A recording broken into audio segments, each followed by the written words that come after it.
আমার নবীজির ওই পদধূলি আব্বার চোখে দিছি সুরমা বলি। মারহাবা বলে না? নবীজির ওই পদধূলি আব্বার চোখে দিছি সুরমা বলি।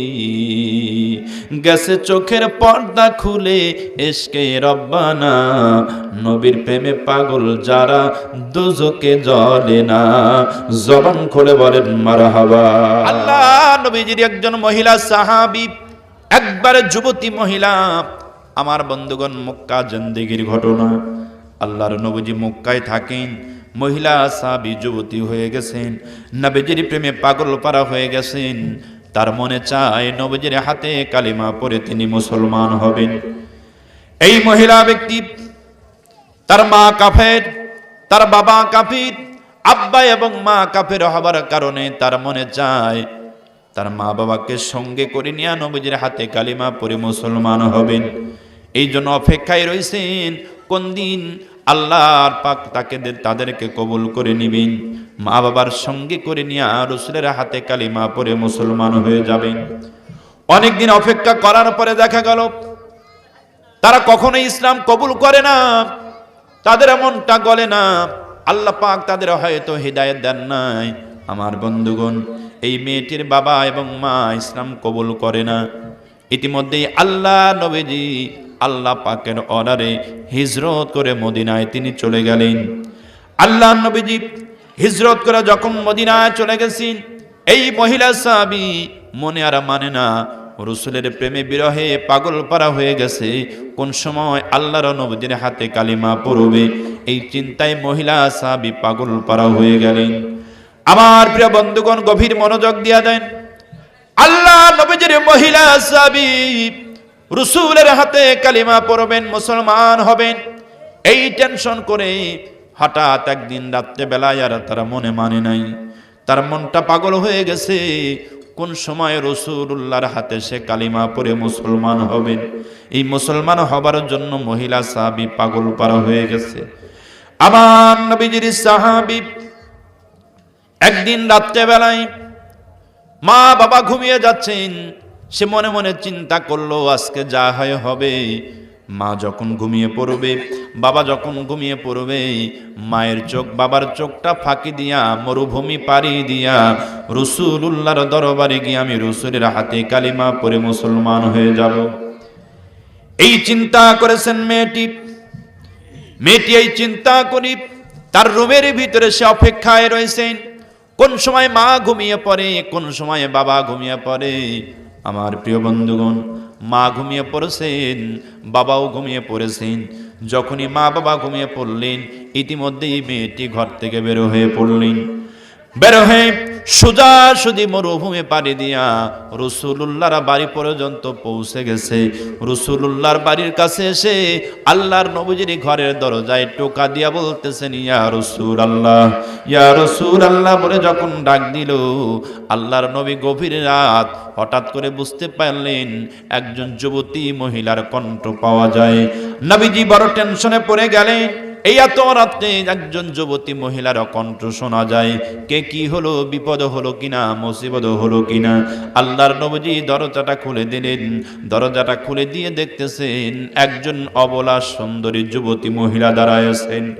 আমার নবীজি ডাক দিয়ে বলতেছেন, মা, ও মা, কি হয়েছে তোমার?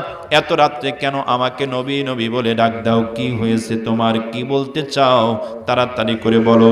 ডাক দিয়ে বলেন, ইয়া রাসূলুল্লাহ, ইয়া হাবিবাল্লাহ, আমার বাড়ি মক্কায়, আমি আপনার প্রেমে পাগল পারা হয়ে গেছি নবীজি। আপনার হাতে কালিমা পড়ব বলে আমার মায়ের জন্য অপেক্ষা করতেছিলাম, বাবার জন্য অপেক্ষা করতেছিলাম। মাও কাফের, বাবাও কাফের, তাদের হাতে ইচ্ছা আমি আমার বাবা মাকে সঙ্গে করে আপনার হাতে কালিমা পড়ে মুসলমান হয়ে যাব। কিন্তু ইয়া রাসূলুল্লাহ, ইয়া হাবিবাল্লাহ, আমার মা, আমার বাবা ইসলাম কবুল করে নাই, তাদের মনটা নরম হয় না, আমার মনে আর মানে না। নবী গো, আপনি ইতিমধ্যেই মক্কার জমিন ছেড়ে দিয়া মদিনার জমিনে চলে এসেছেন। আমি আর বিয়োগ ব্যথা সহ্য করতে পারি না নবীজি। আমার মনে চায় কোন সময় আপনার হাতে কালিমা পড়ে মুসলমান হয়ে যাব। ইয়া রাসূলুল্লাহ, এই জন্য আজকে রাত্রিবেলায় চিন্তা করেছি মরুভূমি পাড়ি দিয়ে আপনার কাছে হাজির হব, আপনার হাতে কালিমা পড়ে মুসলমান হয়ে যাব। ইয়া রাসূলুল্লাহ, ইয়া হাবিবাল্লাহ, আমি আপনার কাছে আসলাম, আপনি তাড়াতাড়ি করে কালিমা পড়ে মুসলমান বানিয়ে দেন। আমার নবীজি মহিলাটির কথাবার্তা শুনে আল্লাহর নবীজি মহিলাকে কালিমা পড়ে মুসলমান বানায়া দিলেন। নবীজির হাতে মেয়েটি যখন কালিমা পড়ে মুসলমান হয়ে গেল, কিছু সময় পরে আল্লাহর নবীজির সঙ্গে কথাবার্তা সারার পরে নবীকে ডাক দিয়ে বলেন, ইয়া রাসূলুল্লাহ, ইয়া হাবিবাল্লাহ, নবী গো, আমি আপনার হাতে কালিমা পড়ে মুসলমান হয়ে গেলাম। ও নবীজি, আল্লাহর নবীজির হাতে কালিমা পড়ে মুসলমান তো হয়ে গেলাম, আপনি আমাকে অনুমতি দেন, আমি আপনার কাছ থেকে অনুমতি নিয়ে আমার বাড়িতে এই মুহূর্তেই চলে যেতে চাই। ইয়া রাসূলুল্লাহ, কারণ হলো আমার মা কাফের, আমার আব্বা কাফের, তারা যদি টের পায় আমি আপনার বাবা মার চোখটা ফাঁকি দিয়া আপনার হাতে কালিমা পড়তে এসেছি, নবী গো, এই কথা যদি ওরা টের পেয়ে যায় তাহলে আমাকে ওরা টুকরা টুকরা করে কেটে ফেলবে। ইয়া রাসূলুল্লাহ, যার কারণে আপনি আমাকে অনুমতি দেন, আপনার কাছ থেকে অনুমতি নিয়ে আমি বাড়ির দিকে রওনা হতে চাই। আমার প্রিয় ভাইয়ের, আমার আল্লাহ নবীজি ওই মহিলা সাহাবীকে ডাক দিয়ে বলতেছেন, মা, ও মা, এত সময় তুমি কাফের ছিলাম, এত সময় তুমি বেদুইন ছিলাম, ইসলাম তুমি কবুল করেছিলে না, কিন্তু তুমি এই মুহূর্তে আমার হাতে তুমি কালেমা পড়ে মুসলমান হয়েছো। মা গো, এখন তোমার দায়িত্ব সব আমি নবীজির উপরে বর্তায় গেছে, ঠিক কিনা কথা বলুন? ও মা, সুতরাং এই রাত্রেবেলায় গভীর রাত মরুভূমির ভিতরে দিয়ে তুমি যাবে, তুমি মহিলা মানুষ, তোমার সর্বনাশ হবে। মাগো, তুমি যেতে পারবে না মা, আমি তোমাকে অনুমতি দিতে পারবো না। আগামীকাল সকাল যখন হয়ে যাবে তখন তুমি আমার বাড়ির থেকে যাবা, তুমি আজকে এখানেই থাকবে। আল্লাহ নবীজি যখন এই কথা বলে দিয়েছেন, আমার বন্ধুগণ, মেয়েটি বারবার রাসূলের কাছে অনুমতি চায়, নবী গো, আপনি অনুমতি দেন, কারণ আমার মাও কাফের, আমার বাবাও কাফের, তারা যদি টের পায় আমি আপনার হাতে কালিমা পড়েছি, তারা আমাকে তরবারি দিয়া টুকরা টুকরা করে কেটে ফেলবে। বারবার নবীজির কাছে বলে, নবীজি বারবার অনুমতি দিতে চায় না। শেষ পর্যন্ত আল্লাহর নবীকে ডাক দিয়া বলেন, নবীজি, কিসের জন্য আপনি অনুমতি আমাকে দিতে চান না? নবীজি ডাক দিয়া বলেন, মা, এই জন্য অনুমতি দিতে চাই না, কারণ তুমি যেই রাস্তা দিয়ে এসেছো এই রাস্তার ভিতরে কত দুষ্ট পোলাপানের আনাগোনা পাওয়া যায়, ওরা তোমার সম্ভ্রম নষ্ট করবি, ওরা তোমার সতীত্ব নষ্ট করবে। ও মা, তোমার সর্বনাশ হয়ে যাবে গো মা, এই জন্য তুমি আজকে যাবে না, সকালবেলায় আমার বাড়ির থেকে তুমি রওনা হবা। আমার বন্ধুগণ, এমন সময় মহিলাটি ডাক দিয়ে বলি, ইয়া রাসূলুল্লাহ, ইয়া হাবিবাল্লাহ, কে বলেছে মরুভূমির ভিতরে দুষ্ট পোলাপানের আনাগোনা পাওয়া যায়? আল্লাহর নবীজি শোনেন, আমি মহিলা যখন আপনার হাতে কালেমা পড়ার জন্য আমার বাড়ি থেকে বের হলাম, মরুভূমির মাঝখান দিয়ে যখন আমি আপনার মহিলা সাহাবী যখন আপনার হাতে কালেমা পড়ার জন্য রওনা হইছি, মরুভূমির মাঝখানে যখন চলে আসলাম নবীজি, মরুভূমির মাঝখানে আসার পরে আমার দিলের ভিতরে আতঙ্ক সৃষ্টি হয়ে গেল। অনেক রাত হবার কারণে আমি মহিলা মানুষ, আমার ভয় ভয়ে মনে হচ্ছিল, আমি একটু ভয় পাচ্ছিলাম। এমন সময় হঠাৎ করে আমি ডাইনে তাকালাম, বামে তাকালাম, ইয়া রাসূলুল্লাহ, ইয়া হাবিবাল্লাহ, বড় আশ্চর্য জিনিস আমি দেখতে পাইলাম। আমি যখন আমার ডাইনে বামে তাকালাম, আমি দুইজন মহাপুরুষকে দেখতে পাইলাম। আমি আপনার কাছে আসার সময় এমন দুইজন মহাপুরুষকে দেখলাম, সেই দুইজন মহাপুরুষ তখন থেকে শুরু করে আপনার বাড়ি পর্যন্ত আমাকে পৌঁছায়া দিয়ে গেছে। জবান খুলে বলুন সুবহানাল্লাহ। কে বলেছে? মরুভূমির ভিতরে ডাকাত আছে, কে বলেছে মরুভূমির ভিতরে খারাপ পোলাপান আছে? ইয়া রাসূলুল্লাহ, আপনার বাড়িতে আসার সময় আমার সাথে এই ঘটনা ঘটে গেছে। সুবহানাল্লাহ। আমি কিন্তু আপনাদের বোঝাইতে চাচ্ছিলাম, আল্লাহর উপরে অটল এবং অবিচল থাকলে আমাদের উপরে আল্লাহর পক্ষ থেকে আল্লাহ রহমতের ফেরেশতাদেরকে আল্লাহ পাক পাঠিয়ে দিবেন। যার প্রমাণ স্বরূপ এই কথাটা আপনাদের মাঝে বোঝাইতে চাচ্ছি। আমার বন্ধুগণ, রাসূলুল্লাহর কাছে যখন মেয়েটি এই ঘটনাটা শোনায় দিলেন, আল্লাহর নবীজি ডাক দিয়ে বলেন, মা, এত সময় তোমাকে আমি নিষেধ করেছিলাম না যাওয়ার জন্য, তুমি যে ঘটনা আমাকে শোনাইলে, ও মা, এখন আর আমি তোমাকে নিষেধ করব না। সত্যি করে বলো তো দেখি, যেই দুইজন মহাপুরুষকে তুমি দেখেছো, ইতিপূর্বে দুনিয়ার জমিনে সেই দুইজন পুরুষকে দেখছো কিনা মা? একটু আমার কাছে বর্ণনা দাও। মহিলা ডাক দিয়ে বলে, ইয়া রাসূলুল্লাহ, জীবনে কত মানুষ আমার নজরে পড়েছে, জীবনে কত মানুষ আমি দেখেছি, কিন্তু এই ধরনের মহাপুরুষ আমি তো কোনোদিন দেখি নাই। এই দুইজন ব্যক্তির আমার কাছে মনে হলো মাথাটা আসমানে দেখা যায়, পাটা জমিনে দেখা যায়, এমন একজন দুইজন মহাপুরুষ আপনারা বাড়ি পর্যন্ত পাহারা দিয়ে পৌঁছায়া দিয়ে গেছে। আমার নবীজি বললেন, মা, ও মা, তুমি যদি সত্যিই বলে থাকো, আর যেই বর্ণনাটা তুমি আমার কাছে শোনাইলা, এই দুইজন মহাপুরুষ দুনিয়ার কোনো সাধারণ মানুষ নয়। তুমি যখন আমার হাতে কালিমা পড়তে, আমার হাতে কালিমা পড়ার জন্য মরুভূমির ভিতরে যখন তুমি রওনা হইলা, মা গো, মরুভূমির মাঝখানে শিব, তুমি যখন ভয় পাচ্ছিলাম, তোমার অন্তরের ভিতরে যখন আতঙ্ক সৃষ্টি হয়ে গেল, তখন তোমাকে সহযোগিতা করার জন্য, তোমাকে সাহায্য করার জন্য আমার আল্লাহ পাক দুইজন মহাপুরুষ ফেরেশতা পাঠায় দিয়া, পাহারা দিয়া আমার বাড়ি পর্যন্ত তোমাকে পৌঁছায়া দিয়ে গেছে। ও মা, সত্যি যদি তাই হয়, আমি তোমাকে আর বাধা দেব না, যাও, তুমি চলে যাও। তোমাকে আসার সময় আমার হাতে কালিমা পড়ে মুসলমান হয়ে যাবার জন্য আসার সময় যদি ফেরেশতা পাঠিয়ে দেন, এখন তো তুমি মুসলমান, এখন তো তুমি আমার হাতে কালিমা পড়ে মুসলমান। আমি নবীজি বলছি, আসার সময় যারা আমার বাড়ি পর্যন্ত পৌঁছায় দিয়ে গেছে, যাবার সময় তোমাকে পাহারা দিয়া তোমার বাড়ি পর্যন্ত পৌঁছায় দিবে। জোরে বলুন সুবহানাল্লাহ। আমার প্রিয় বন্ধুগণ, মহিলাটি নবীজির কাছ থেকে অনুমতি নিলেন, কিছু দোয়া দরুদ পড়লেন, কিছু দোয়া দরুদ শিক্ষা নিলেন, কিছু আমল নিলেন। সব কিছু নিয়ে মহিলাটি যখন নবীজির কাছ থেকে বিদায় নিয়ে রওনা হলেন, মরুভূমি পাড়ি দিয়া মহিলাটি বাড়িতে চলে আসছে। এই মেয়েটি প্রতিদিন সকাল সন্ধ্যা নবীজির নামে দরুদ পড়ে, কালিমা পড়ে, তাসবিহ তাহলিল গুলো তেলাওয়াত করে। আমার প্রিয় ভাই, দেখতে দেখতে 2-3টা মাস পার হয়ে গেল।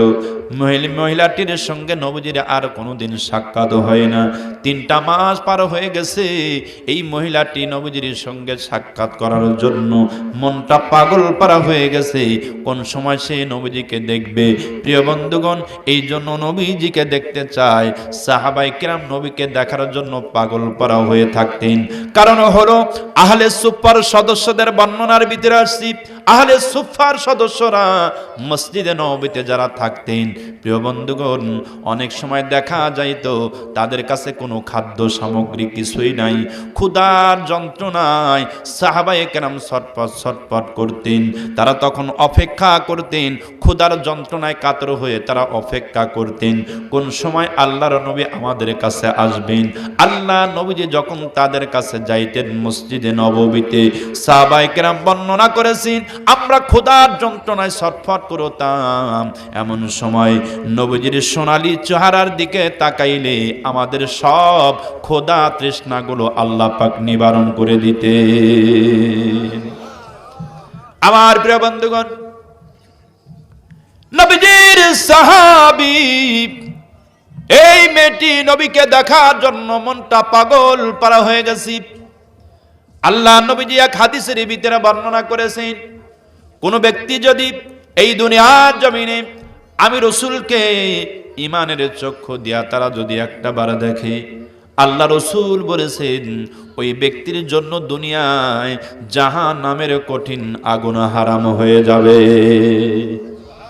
আমার প্রিয় ভাইয়েরা, এখান থেকে একটু কথা আপনাদের জানতে চাই, একটু আওয়াজ তুলে বলেন তো দেখি, যেই নবীকে দেখার জন্য আল্লাহ নবী নিজে বলেছেন যেই নবীকে দেখলে, ইমানের চক্ষু দিয়া দেখলে জাহান্নামের কঠিন আগুন হারাম হয়ে যায়, আমি আপনাদের কাছে জানতে চাই সেই নবীকে দেখার জন্য কি আমাদের মনটা একটু কান্দে না?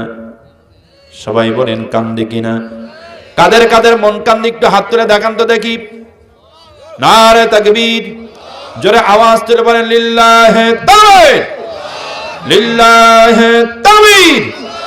আমার প্রিয় ভাইরা, যদি সত্যই মনটা কান্দে, তাহলে এই গভীর রজনীতে নবীকে দেখার জন্য নবীজির উপরে একটা নাত শরীফ তেলাওয়াত করি। সবাই আমার সঙ্গে একটু জোরে বলেন তো দেখি। মনে বড় আশায় আছে যাব মদিনায়, মনে বড় আশায় আছে, একটু জোরে বলুন। মনে বড় আশায় আছে, সালাম আমি করব গিয়ে, সালাম আমি করব গিয়ে মদিনা রওজায়, মনে বড় আশায় আছে যাব মদিনায়, জোরে মনে বড় আশায় আছে যাব। আরব সাগর পাহাড়ি দেব নাই কই আমার তোহরি,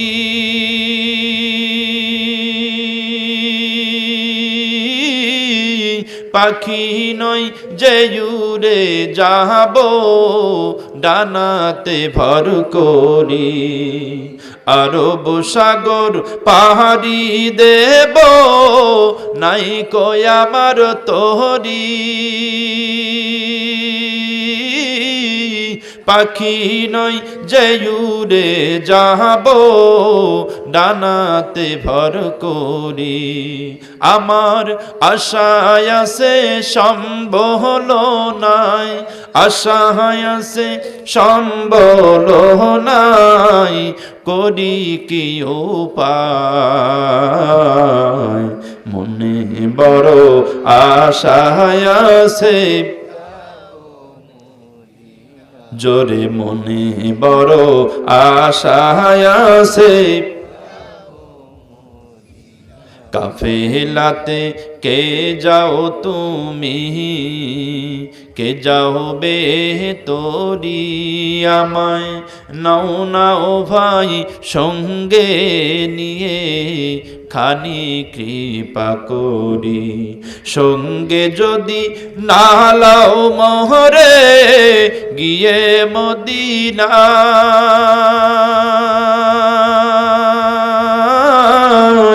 এই গরিবের সালাম দিও মদিনা রওজায়। আমার নামে কইর দুয়া, আমার নামে কইর দুয়া মদিনা রওজায়, মনে বড় আশায় আছে, জোরে মনে বড় আশায় আছে যাব মদিনায়। খুশি হয়ে বলবেন মারহাবা, আর একটু জোরে বলুন মারহাবা, নারে তাকবীর। আল্লাহ নবীজির মহিলা সাহাবী পাগল পারা হয়ে গেছে, 3টা মাস হলো নবীজির চেহারা দেখে না, মনে মনে চায় মেয়েটি নবীজির সঙ্গে সাক্ষাৎ করবে, কিন্তু মায়ের চোখটা ফাঁকি দিয়া, বাবার চোখটা ফাঁকি দিয়া আর আসতে পারে না। আমার প্রিয় ভাই, এমন সময় ওই মেয়েটির বাবার চোখে বড় অসুখ ছিলেন, বিশাল বড় রোগ, চোখ দিয়ে দেখতে পারে না, হাঁটতে পারে না, চলতে পারে না, শুইলে চোখে যন্ত্রণা বাড়ে, হাঁটলে যন্ত্রণা বাড়ে। এমন সময় মেয়েটির মা পরামর্শ দিল, আমাদের টাকা পয়সা হেরা মণি মুক্তা, কোনো কিছুর অভাব নাই। তুমি সমস্ত টাকা পয়সা নিয়া আরবের বড় বড় ডাক্তারের কাছে গিয়া তোমার চোখের ব্যাপারে ভালো ট্রিটমেন্ট করে নিয়ে আসো। আমার প্রিয় বন্ধুগণ, মেয়েটির বাবা তার মায়ের পরামর্শ নিয়ে চলে গেলেন আরবের বড় বড় ডাক্তারদের কাছে চোখের ব্যাপারে চিকিৎসা করার জন্য। অনেক দিন হয়ে গেল, সমস্ত বড় বড় ডাক্তারেরা তারা চোখের ব্যাপারে বোর্ড বসায়া চিকিৎসার ব্যাপারে পরীক্ষা নিরীক্ষা করে রেজাল্ট বের করেছে। ডাক্তার সাহেবেরা তারা বাবার কাছে এসে বলতে লাগলো, ভাইজান, আমরা সব আরবের বড় বড় ডাক্তার মিলে আপনার চোখের ব্যাপারে ট্রিটমেন্টের জন্য পরীক্ষা নিরীক্ষা করে দেখলাম জীবনে কোনো ডাক্তারে আপনার এই চোখটা ভালো করতে পারবে না। আপনার এই চোখটা জীবনের তরে অকেজ হয়ে গেছি। আমরা আরবের বড় বড় ডাক্তার যখন পারলাম না, পৃথিবীর কোনো মানুষ পারবে না। সুতরাং আপনি বাড়িতে চলে যান, টাকা পয়সা খরচ করে কোনো লাভ হবে না। মনটা খারাপ করে মেয়েটির বাবা বাড়ির দিকে চলে আসছে। প্রিয় বন্ধুগণ, মেয়েটির বাবা যখন বাড়িতে চলে আসতেছে, হাউমাউ করে কান্না করতেছেন। বাড়িতে এসে স্ত্রীকে জড়ায় ধরে হাউমাউ করে কাঁদতেছে আর ডাক দিয়ে বলতেছে, স্ত্রী রে, আরবের বড় বড় ডাক্তারের বোর্ড বসা বলেছে আমার চোখটা নাকি জীবনের তরে অকাজ হয়ে গেছে, আর নাকি আমার চোখটা জীবনে ভালো হবে না। তাহলে আমরা কেমন করে চলবো? এই কথা বলে বলে হাউমাউ করে কান্না করেছে।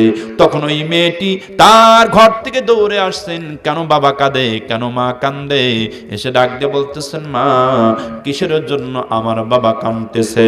ডাক দিয়ে বলতেছে, মেয়েরি, তোমার বাবা চোখের ব্যাপার ট্রিটমেন্টের জন্য আরবের বড় বড় ডাক্তারদের কাছে গিয়েছিল। ডাক্তারেরা পরামর্শ করে তারা রেজাল্ট দিয়েছে জীবনে কোনোদিন নাকি তার চোখটা ভালো হবে না।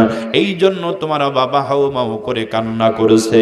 এমন সময় এই মেয়েটি তার মাকে ডাক দিয়ে বলতেছেন, মা, ও মা, কে বলেছে আমার পিতার চোখটা ভালো হবে না? মা, আমার কাছে এমন একটা ডাক্তারের পরিচয় আছে, আমার কাছে এমন একটা ডাক্তারের সন্ধান আছে। আমার বিশ্বাস সেই ডাক্তার যদি আমার পিতার যদি চোখের ব্যাপারে চিকিৎসা করে, ট্রিটমেন্ট করে, আমি বিশ্বাস করি, আমি বলতে পারি আমার পিতার চোখটা মুহূর্তের ভিতরেই ভালো হয়ে যাবে। জবান খুলে বলেন সুবহানাল্লাহ। আমার বন্ধুগণ, এবার মেয়েটির বাবা মেয়ের কণ্ঠে এই কথা শুনি ডাক দিয়ে বলতেছে, মেয়েরে, তাহলে আমি আর তোকে আর বাধা দিতে চাই না, তাড়াতাড়ি করে যা, পরিচয় নিতে চাই না। সেই ডাক্তারের সন্ধান কোথায় আছে, তাড়াতাড়ি করে চলে যাও। টাকা পয়সা কোনো কিছুর অভাব নাই, তাড়াতাড়ি করে চলে যাও। সেই ডাক্তারের কাছ থেকে তুমি ওষুধটা নিয়ে আসো। বিশ্ব নবীজির সাহাবী, মহিলা সাহাবী, বাবার কাছ থেকে অনুমতি পাইয়া রাসূলের চেহারা মোবারক দেখার জন্য মরুভূমি পাড়ি দিয়া রওনা হইছে নবীজির বাড়ির দিকে। আল্লাহর নবীজির বাড়িতে এসে সব ঘটনাগুলো খুলে বললেন। আমার বন্ধুগণ, বাবার কথা যখন খুলে বলেছে, এমন সময় আল্লাহর নবীজি মেয়েটির বাবার চোখের ব্যাপারে ট্রিটমেন্টের জন্য একটা ঔষধ বানায় দিয়েছেন। আমার নবীজি মহিলা সাহাবীকে ডাক দিয়ে বলতেছেন, মা, তুমি যখন বাড়িতে যাইবা এই ঔষধটা নিয়ে তোমার বাবার চোখের উপরে একটু মালিশ করে দিবা। চোখের উপরে মালিশ করার সাথে সাথেই তোমার বাবার চোখটা আগের চাইতে ভালো হয়ে যাবে। জবান খুলে বলেন সুবহানাল্লাহ। আমার প্রিয় বন্ধুগণ, মেয়েটি এবার রাসূলুল্লাহর সঙ্গে কথা বলে, রাসূলুল্লাহর সঙ্গে সাক্ষাৎ করে, বাবার জন্য ঔষধ নিয়ে বাড়ির দিকে যখন রওনা হয়ে গেলেন, বাড়িতে এসে বাবাকে ডাক দিয়ে বলতেছেন, বাবা, তোমার জন্য আমি ঔষধ নিয়ে এসেছি, এইদিকে আসো। মেয়ে বাবাকে কাছে করে নিয়ে মেয়েটি ঔষধটা খুলে শাহাদত আঙ্গুলটার সঙ্গে যখন ঔষধটা ভরালো, ঔষধটা মাখাইয়া বাবার চোখের উপরে সুন্দর করে যখন মালিশ করে দিতেছে, কি আশ্চর্য বিষয়, মেয়েটি মালিশ করার সঙ্গে সঙ্গে বাবার চোখটা আগের চাইতেও ভালো হয়ে গেল। জবান খুলে বলেন সুবহানাল্লাহ। আমার প্রিয় বন্ধুগণ, এমন সময় এই মেয়েটির বাবা মেয়েকে জড়ায়া ধরে হাউমাউ করে কান্না করে, মেয়েরে, এত সুন্দর ঔষধ তোমাকে কে দিল?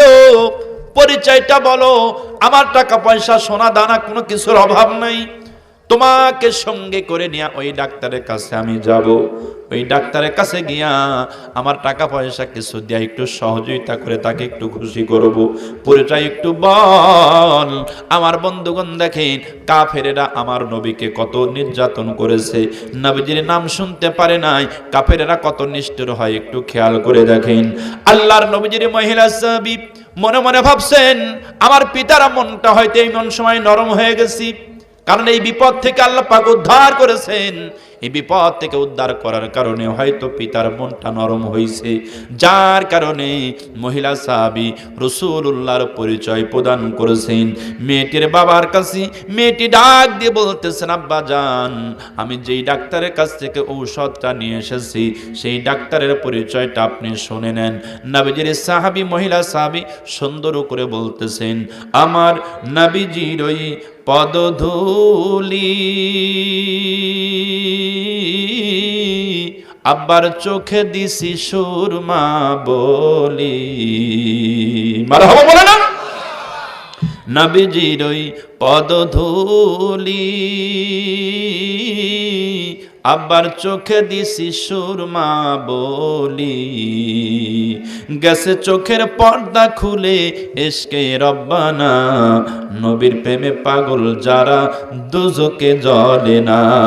জবান খুলে বলেন মারহাবা।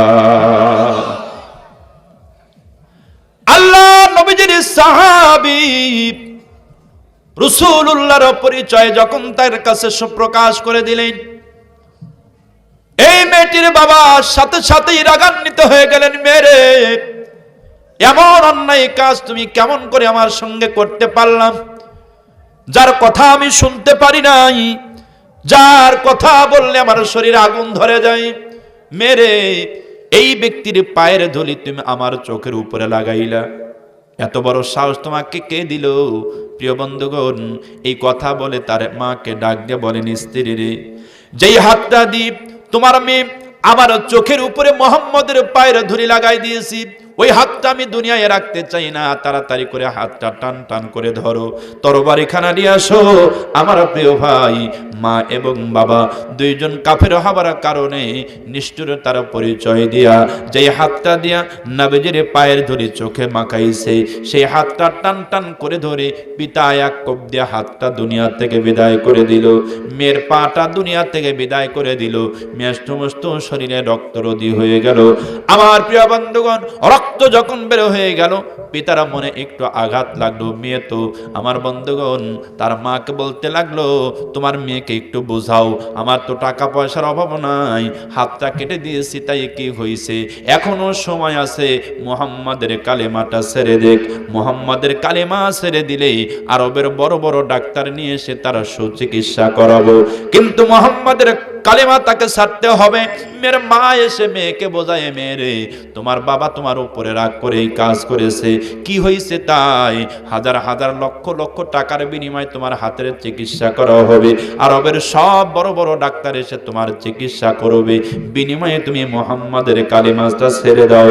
এবার মেয়েটি মাকে জবাব দেয়, মা, ও মা, আপনি আমার কাছ থেকে শুনে নেন, আপনারা যদি আমার হাতটা কেটে নেন, পাও যদি কেটে নেন, আমাকে যদি টুকরা টুকরা করে যদি কেটে ফেলেন, বিনিময়ে যদি আমাকে আল্লাহর কালিমা ছাড়তে বলেন, রাসূলের কালিমা ছাড়তে বলেন, আমার জীবন চলে যাবে, বিনিময়ে আমি রাসূলুল্লাহর কালিমা ছাড়তে পারবো না। জবান খুলে বলেন সুবহানাল্লাহ। আমার প্রিয় ভাইরা, আমার এমন সময় এই মেয়েটিকে মেয়ের বাবা এবং মা যখন তাদেরকে বোঝায় শেষ করতে পারলো না, আমার বন্ধুগণ এই মেয়েটিকে সঙ্গে করে নিয়ে একটা জেলখানার ভিতরে বন্দী করে দিল। জেলখানার জন্য বলা হয় একটা ফাঁকা একটা ঘর, ওই ফাঁকা ঘরের ভিতরে তাকে বন্দী করে দিল। তাদের উদ্দেশ্য হলো ওই ঘরের ভিতরে মেয়েটি 40 দিন পর্যন্ত বন্দী থাকবে, আর তাকে বলা হলো যদি তুমি বেঁচে থাকো তাহলে তোমাকে সুযোগ দেওয়া হলো, যদি তুমি বেঁচে থাকো মুহাম্মাদের কালিমা ছেড়ে দিবা, আর যদি ছেড়ে না দাও তোমাকে এখানেই মরতে হবে। 40 দিন পর সে তোমারও খোঁজ খবর নেওয়া হবে। মেয়েটির মা এবং বাবা তার ওই ঘরের ভিতরে বন্দি করে দিয়ে গেল। হাত কাটা, পা কাটা, কোনো মতো নড়াচড়া করতে পারে না। প্রিয় বন্ধুগণ, আল্লাহর দরবারে কান্দে, রব্বুল আলামিন তোমার ইসলামের জন্য, তোমার কালেমার জন্য, তোমার নবীজির তাওহীদের কালেমার জন্য, তোমার তাওহীদের কালেমার জন্য আমার হাত পা সব কিছু কেটে নিয়ে আমার মা এবং বাবাই ঘরের ভিতরে আমাকে নিক্ষেপ করেছে। কত সাপ বিচ্ছু দেখা যায় আল্লাহর উপরে অটল থাকে, তাদের উপরে আল্লাহ রহমতের ফেরেশতাদেরকে আল্লাহ পাক পাঠিয়ে দেন, নাজিল করে দেন।